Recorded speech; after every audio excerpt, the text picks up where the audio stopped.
What's up, YouTube? It is your boy JB, and I am here today with the review for Love and Hip Hop at TL Atlanta, Season 9, Episode 8. And it's titled The Kids Are Alright. Now, you guys, it's raining here in Dallas, so you guys might hear thunder and you might hear the rain. So, just work with me, and we're going to get through this video, you guys. So, without further ado, let's go ahead and just jump right into the episode review.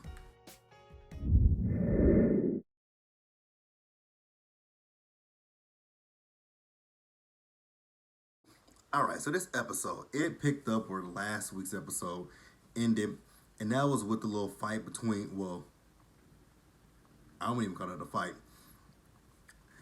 It was like, for me, it looked like two dogs, if you go to a dog park, when two dogs see each other and they want to play with each other, that's what it was. A dog, two dogs seeing each other. Kiyomi and Cheyenne, because they trying to run and get at each other. I'm like, y'all do realize that the crazy 88, shout out to my girl Roxanne for that one. They're not gonna let y'all get to each other, but okay. Go off, sis. Now the funny thing is, Shooter doesn't want to take any kind of responsibility for what, he want to take half of the responsibility. I'm like, no, brother. You're gonna take all of the responsibility of what's going on between you, Kiyomi, and Cheyenne.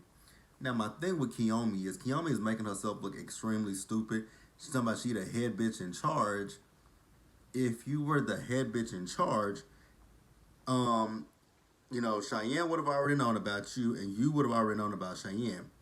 But you guys just found out about each other. So, technically, neither one of you are head anything in charge. And then we see Cheyenne, she got in the car with, she got in her car. Now, Kiyomi and Shooter drove off, and Kiyomi was pissed off. I'm like, again, Kiyomi, you're supposed to be the head bitch in charge. Why are you upset?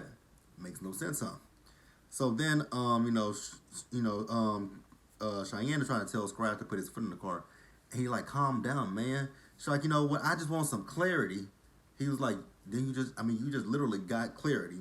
He showed up at the party with another girl, and then he just showed up here with that same girl.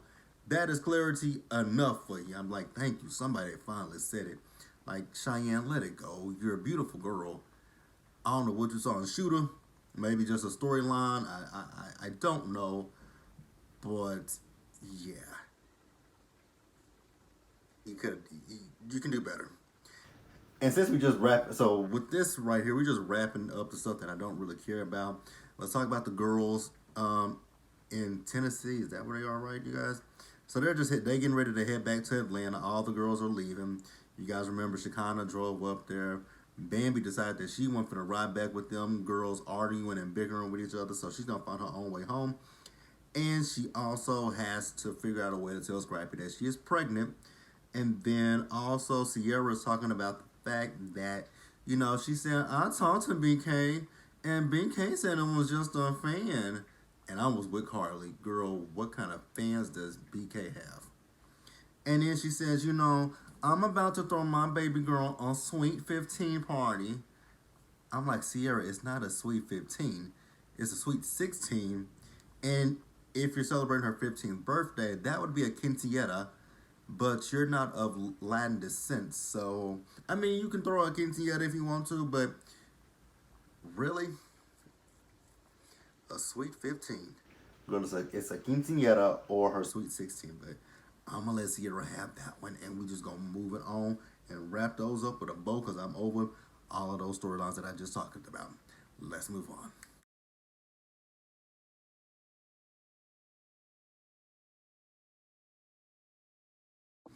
All right, you guys. So next up, let's discuss the Frost. Now, we found out that Kirk and Rashida, and it looks like the whole entire family, went to go bail out Kirk Jr. out of jail. Now, they talking about the fact of, he was away from his kids. I understand that that's kind of, that's hard. You got to explain to your kids why their daddy is, not coming home like he, normally does. I understand that part.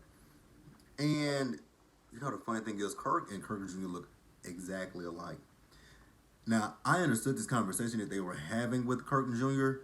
about, how the cops treat, black men in particular. I understood that conversation, and it's definitely a conversation that needs to be had in our community. Definitely something that needs to be had. But what threw me off was with the fact that Kirk said, actually, Kirk and Rasheed talking about their family name. You know, people know your family's name. Yeah, people know your family name because of Love and Hip Hop. I don't think the cops, and they might watch Love and Hip Hop, and if they do that, the first thing that comes to my mind when you think of Frost, bullshit, because it's all y'all give us every season is bullshit storylines. Just putting that out there. Damn, I'm spitting. Not trying to. But that is all I get from you guys is bullshit storylines. But like I said, that conversation is one that definitely needs to be had. And more specifically, like look at what happened in New York this past weekend. Now I don't know the whole logistics of the story because the cops are trying to say one, they're saying one thing, but we know that we know that people lie. But they attacked that, they didn't, they had the man on the ground, but to keep hitting him because of the social distancing, and I think it's like incredibly baffling and jarring because you saw that one photo where the white people, and I'm not, I don't really like to play the race game, but in this instance, I actually kind of have to point out the obvious. When you saw the picture of the black guy, he's on the ground with the cops on top of him, but yet instead you got some white people at the park, and they're not obeying the social distancing rules, and you see a cop handing them a mask. You see them handing them a mask. And like I'm gonna point out another situation that I thought was actually I thought this situation was hella funny. And I don't care if anybody don't think it's funny. I found it funny. The lady that was at the park with her kids a few weeks ago, and she was talking to the cops were telling them to get off the playground, and she told a cop to arrest her, and he arrested her ass. And she got, they were talking about, oh, we're recording this. Oh my God, this is all on camera. We can't even come out and just let our kids have fun. Now y'all see what black people go through, huh? Okay. Go off, though, sis. Go off. But you asked him to arrest you. He was being, and the cop was being like really nice to them. And I'm like, man, it must be nice to be white. It must be really nice to be white and have privilege that a cop can talk to you so nicely and so calmly. But when it comes to black people, they feel so threatened by us. Because I've actually had that happen to me where I was walking and the cop stopped me. He asked me some questions and I answered his questions, but out of nowhere, he just got belligerent with me, and he started trying to get he got belligerent with me, and he called me he didn't call me the N word, but he called me out of my name. He called me a little punk. What else did he call me? He called me a few names. And I have a friend back and this is my hometown. I have a friend that's a cop, and I told him about the situation. He said I should have got his badge number, but I wasn't really thinking about it because I wasn't doing anything and I wasn't bothering anybody. But so like I say, it just must be nice. Like it just must be nice to be white sometimes, because white cops treat white people differently. But when it comes to black and brown people, they want to be threatened by us when most of us are non-threatening. Like I look at myself, I don't think I'm a threatening looking person. So but that's it for me talking about that. But definitely the conversation is one that needs to be had. Needs to be had. Well, let's move on, you guys. Okay.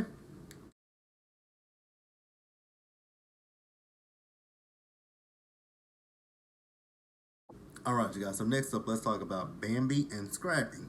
So we see those two, and they went to the medieval times. I've actually never been to medieval time stuff. It looks actually kind of fun, to be quite honest with you guys. I think there's one here I think there's one here. I think there's a medieval times in Dallas. I just don't know where it is. Cause I used to hear it all the time advertised on one of the radio stations that I used to listen to. Um, but I don't know. I think it's one around here. I might check it out. But at this medieval times, Bambi reveals to Scrappy that they are pregnant. Man, those white people that was around them, they were just looking like, what the fuck is going on with these niggers? Like, like Tammy Sue, do you know what's going on?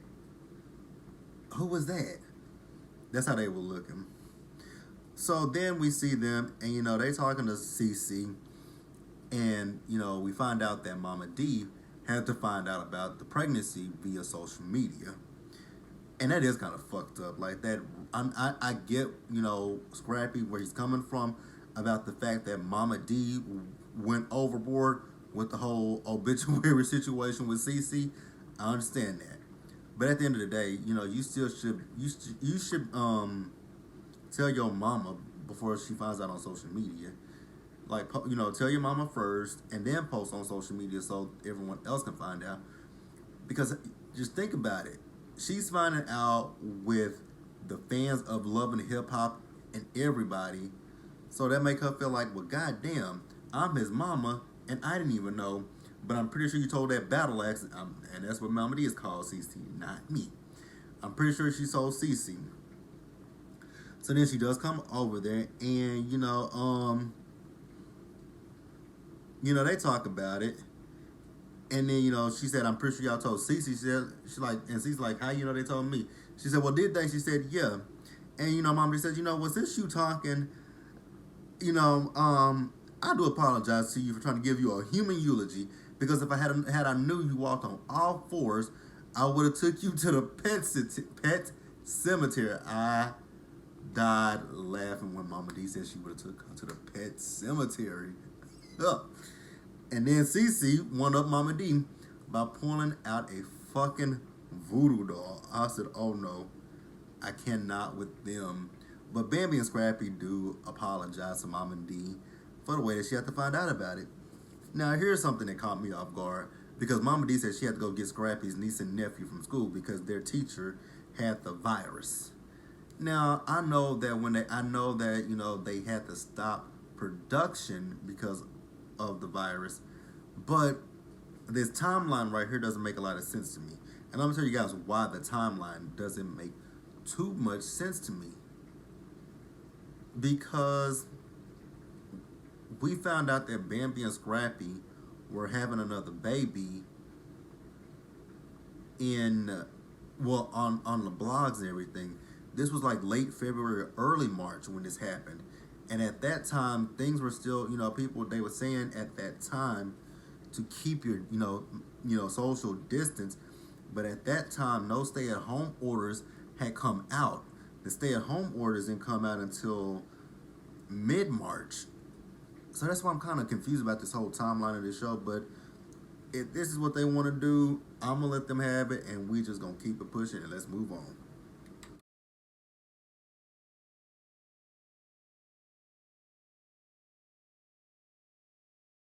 All right, you guys, let's move on to the Mona shit.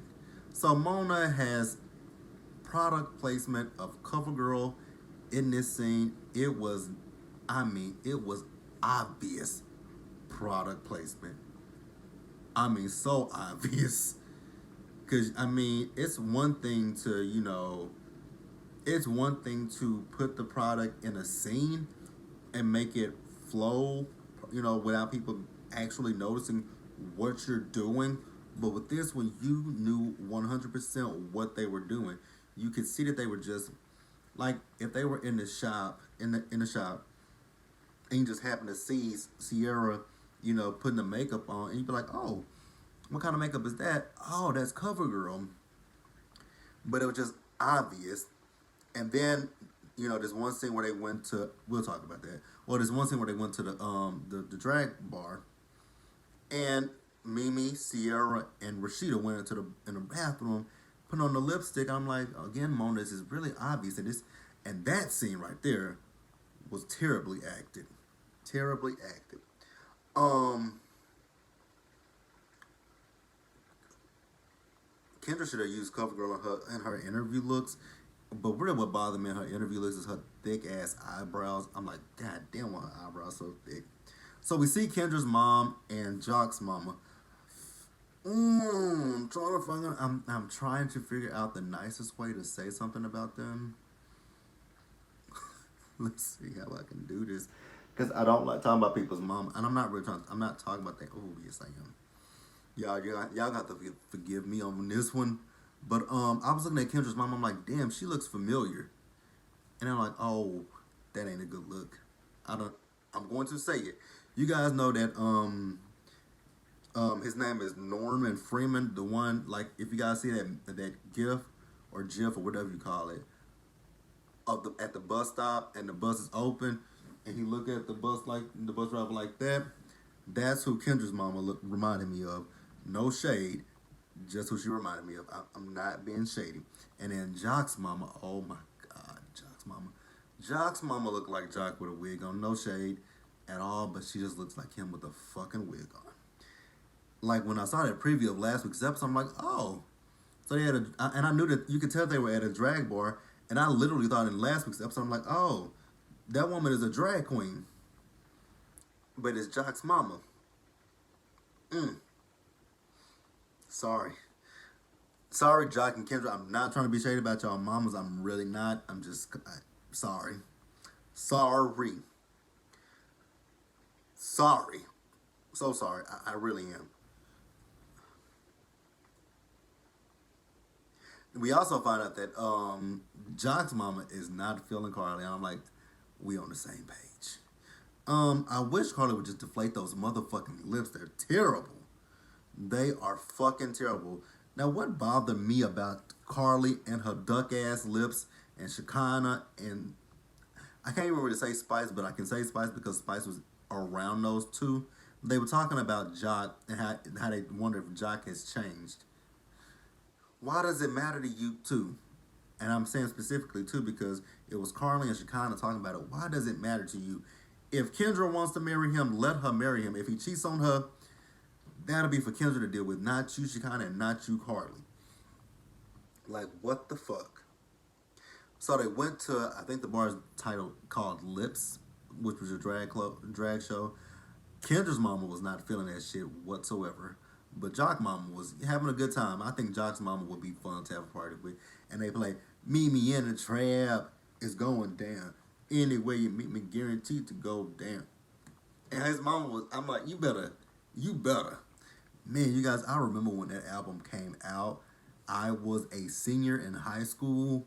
Me and my friends, when we would leave band practice, we would blast that nonstop. Or if we would leave school to go get lunch, which we weren't supposed to, like we would go and get lunch and blast that. Because there was a Sonic right down the street from my high school, and we would just go there for lunch. Man, man. But you guys know my favorite song on that album is Knock It Out. Yeah, I've been there. Nigga done that. That is my shit. What else is on that? I actually had, man, I remember when I bought that album, blasted that album the whole entire summer. Man, that was my shit. Let's move on, you guys.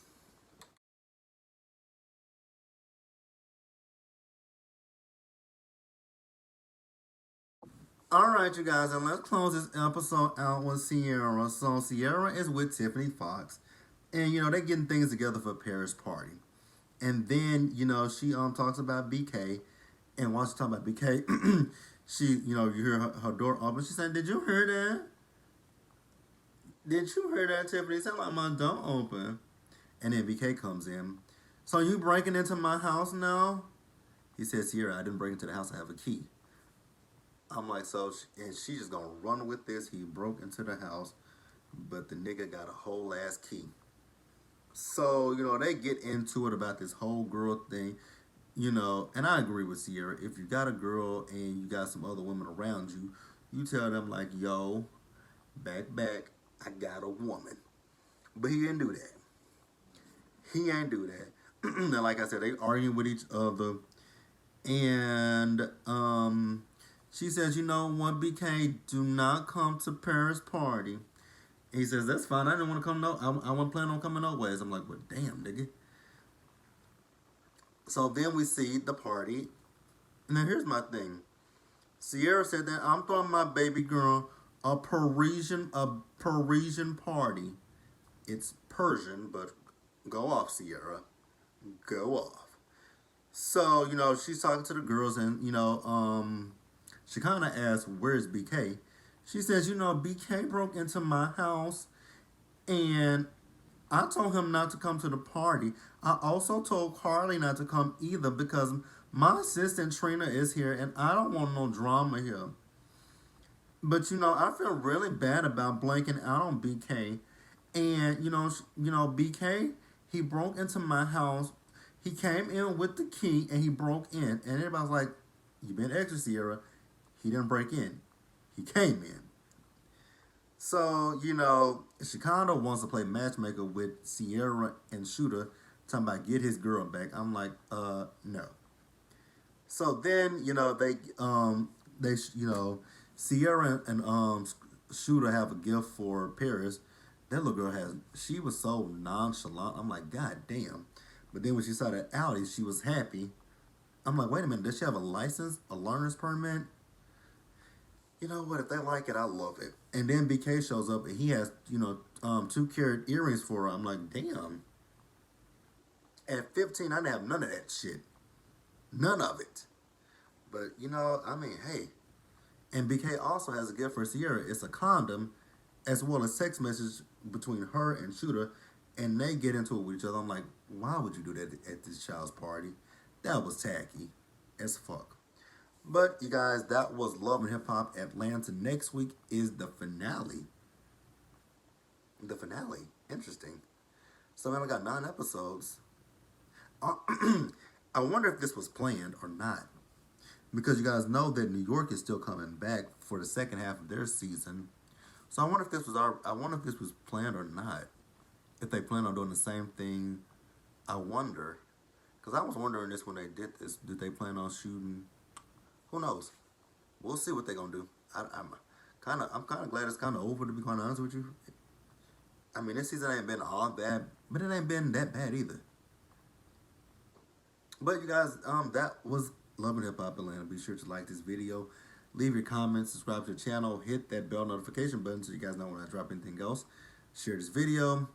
And until the next one, you guys, please stay safe and take care of yourselves. And I will see you guys. What's tomorrow? Tuesday. I will see you guys again on Wednesday for the Oval and for the Real Housewives of Beverly Hills, you guys. So I'm about to get off of here and go, take care of my shoulder because I slept on my shoulder and arms all badly. Oh God, it hurts so badly. But you guys take care, and I'll see you later. Peace.